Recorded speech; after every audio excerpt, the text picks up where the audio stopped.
Hello, musicians, and welcome to the Tellteller Club, the new improved Tellteller Club. So what I've decided to do, because I've launched my TV channels, and there are a lot of them, and because they're a bit more exciting than podcasting, sadly, I'm afraid.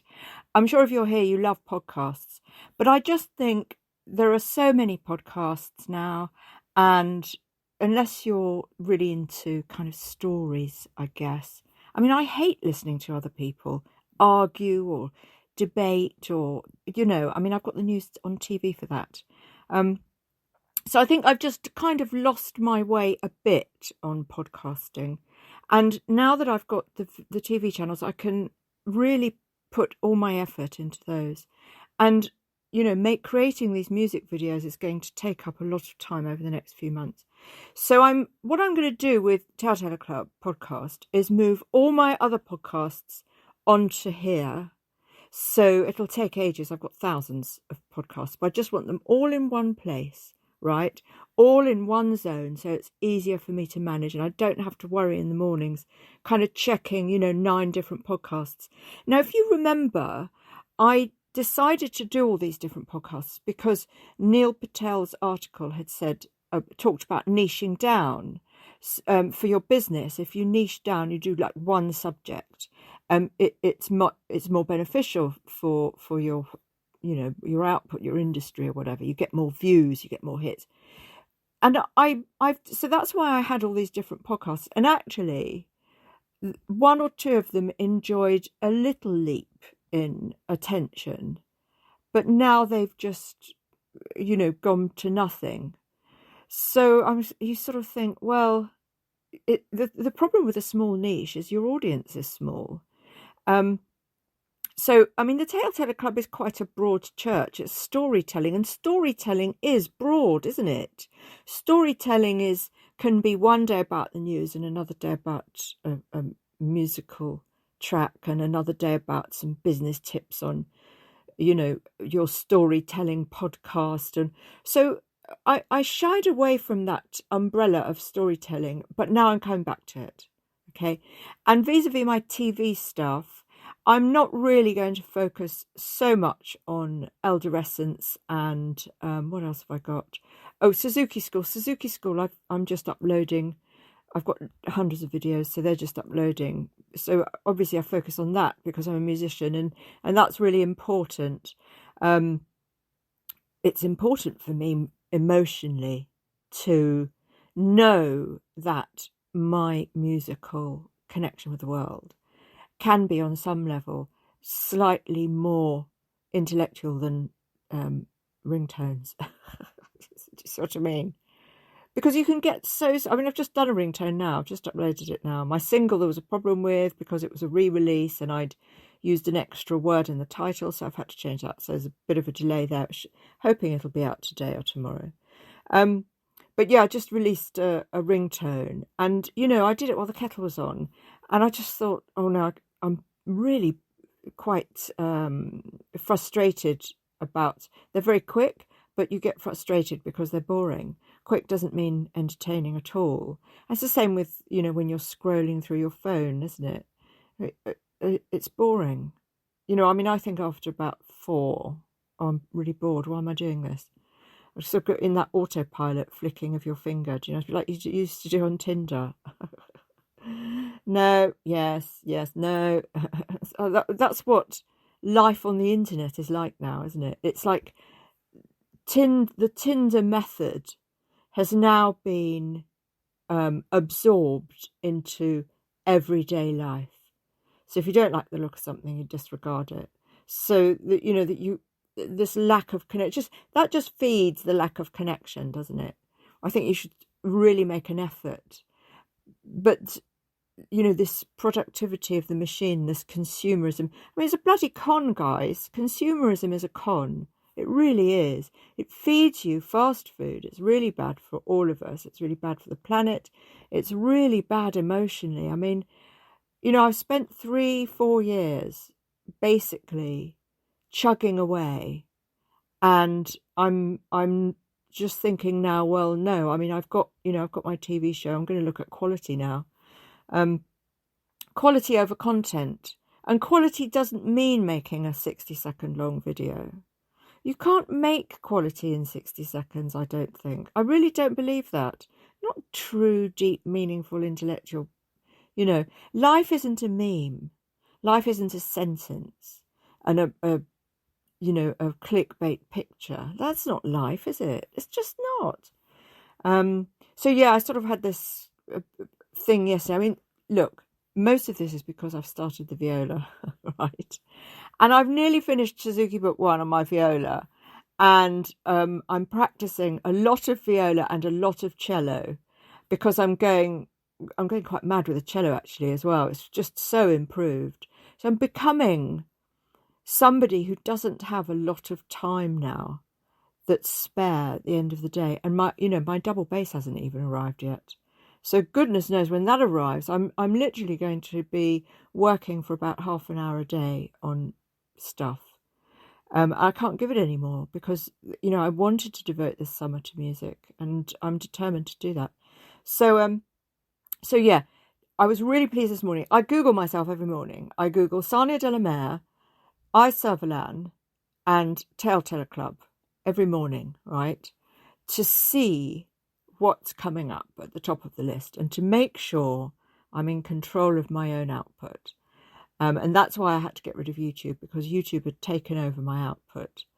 So now if you just Google Telltale Club, my TV station comes up. It's not at the top, but it will be a few days, I think. It definitely will be. Or near the top. That's my Lounges TV station. And the quality, I've just put up a film I made called My Mother's Clothes. These vintage films, it's like 2006, I think.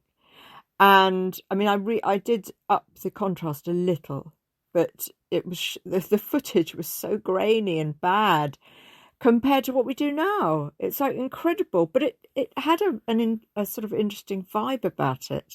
I quite liked it. It's like I love old photographs.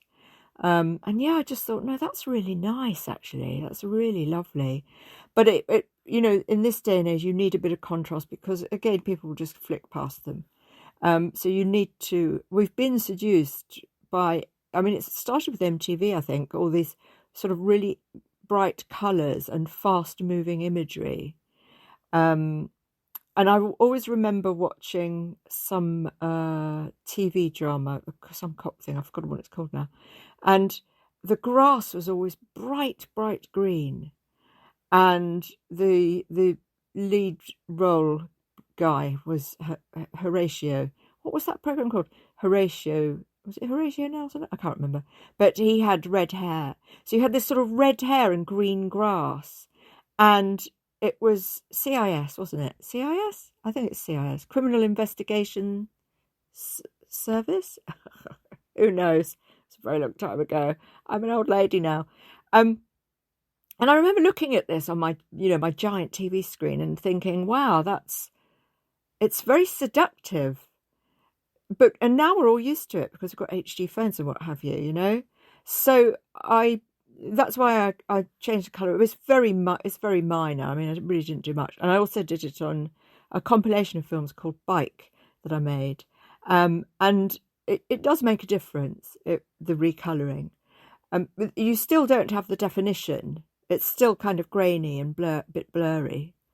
But I remember when I was making these things and I had no money and, I was an early graduate or maybe just graduated, I'm not sure.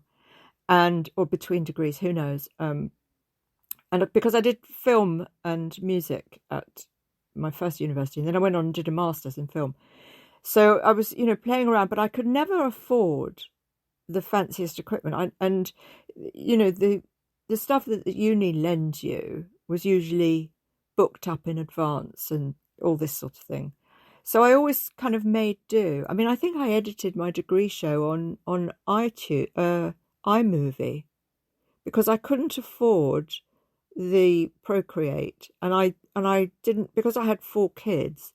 I didn't like going into uni to do the work. I had to sort of wait till the kids were in bed at 8 o'clock at night and do it then. You can't leave them and go off to do your editing, that's not practical. So I was always, kind of fitting things in, bending the rules a bit to fit in with my available tech. This is something that, educators need to realize, is that if you're educating people and they don't have access to tech, even if that tech is only an HD phone, a smartphone, it's going to hinder their advancement, because lots and lots and lots of other people have the tech, and they're not necessarily more talented, but they're more techy, they're more savvy, they're more out there, they're getting better results. And I'm so that's why I started the podcast, actually, the music podcast, because I thought, well, they're free and they mean people can learn, and all you need is a phone that's connected to the internet. I mean, now, lots of people do have smartphones and they're not ridiculously expensive, so it's a bit different. But as a filmmaker, you do want the best software, really, that you can possibly afford. And that's why, we apply for funding, isn't it? Anyway, I'm digressing a bit there. So, so I Googled, and Lounges TV is about 4th or 5th down, Telltale Club, and I thought, yay, because iServalan comes up now in Lounges as Suzuki School. So iServalan is kind of the music side of things, the Suzuki School type of thing, and instructional, and having a bit of fun. But the band is Telltale Club, and funny enough, I just released that ringtone, and I'm allowed to feature one artist in the ringtone. So I featured Flex in it, even though it's iServalan and Flex. So I thought, well, I need to start plugging Flex now. I mean, I need to start plugging the members of the band, don't I? So Vaporpunk gets quite a lot of plugs, but Flex doesn't get too many. So I thought, right, I need to start this now. And I'll be making their animations very soon as well. So quite excited for that. So guys, new improved Telltale Club, everything's going to be here, so it's a bit less, I'm going to take all my stuff off Pond 5 in a bit when I get back. I'm going to go and get my tax insurance, my car insurance and stuff. But after that, so yeah, just over the next couple of days, really streamlining my output. And I'm not going to shut down the other podcasts. I'm just going to let them sit there, and I'm not going to do anything with them. I just think that's by far and away the best attack.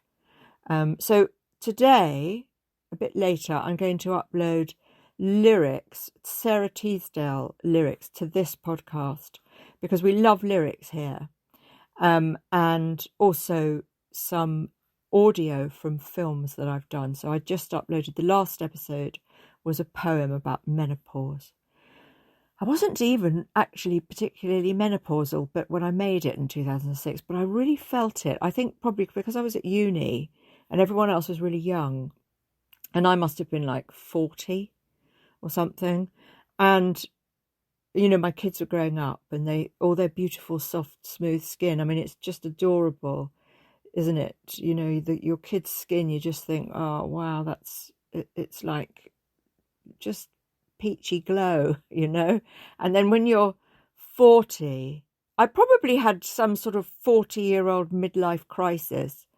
So I wrote this poem, and my daughter read it, and it's really nice. So if you're interested in poetry and spoken word, go and have a listen. It was the one previous to this.